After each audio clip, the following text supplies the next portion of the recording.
क्या आप जानते हैं भगवान जगन्नाथ का असली रूप यह लकड़ी की मूरत नहीं बल्कि एक चमकता हुआ नीला पत्थर था जिसे नीलमाधव कहा जाता था। आखिर वो दिव्य पत्थर गायब कहाँ हो गया और भगवान अधूरी मूरत में क्यों बदल गए? ये कहानी मालवा के राजा इंद्रद्युम्न से शुरू होती है। उन्हें पता चला कि ओडिशा के घने जंगलों में भगवान विष्णु साक्षात नीलमाधव के रूप में पूजे जाते हैं। राजा ने अपने मंत्री विद्यापति को खोज पर भेजा। विद्यापति जंगलों में भटकते हुए आदिवासी सरदार विश्ववसु तक पहुंच गए, जो गुफा में गुप्त रूप से नीलमाधव की पूजा करते थे। विद्यापति ने सरदार की बेटी से शादी की और जिद करके गुफा देखने की बात मनवा ली। सरदार ने शर्त रखी कि वे उनकी आंखों पर पट्टी बांधकर ले जाएंगे, लेकिन विद्यापति ने चालाकी की। उन्होंने रास्ते में चुपके से सरसों के बीज गिरा दिए। कुछ दिनों बाद जब बारिश हुई तो सरसों के पौधे उग आए और विद्यापति को गुफा का रास्ता मिल गया। उसने तुरंत राजा को खबर दी। राजा इंद्रद्युम्न अपनी विशाल सेना लेकर घमंड के साथ भगवान को लेने पहुंचे, लेकिन उनके वहां पहुंचते ही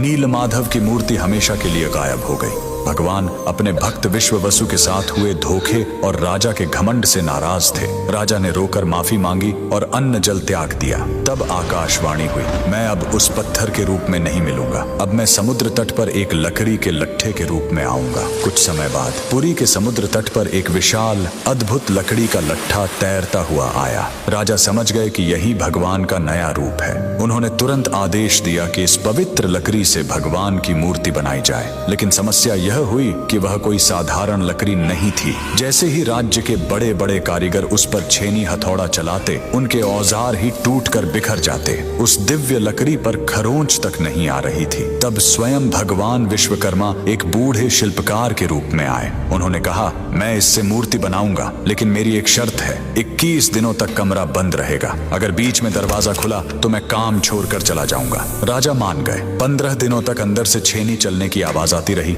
लेकिन फिर सब एकदम शांत हो गया। रानी गुंडिचा को लगा कि बूढ़ा शिल्पकार शायद अंदर मर गया है। घबराहट में उन्होंने दरवाजा खोल दिया। अंदर देखा तो शिल्पकार गायब था और वहां भगवान जगन्नाथ, बलभद्र और सुभद्रा की अधूरी मूर्तियां थीं। राजा बहुत दुखी हुए, लेकिन तभी भगवान ने संकेत दिया कि वे इसी अधूरे रूप में रहकर भक्तों को दर्शन देना चाहते हैं। यही कारण है कि आज भी हम भगवान के उस अधूरे लेकिन सबसे प्यारे रूप की पूजा करते हैं। कमेंट्स में जय जगन्नाथ जरूर लिखें।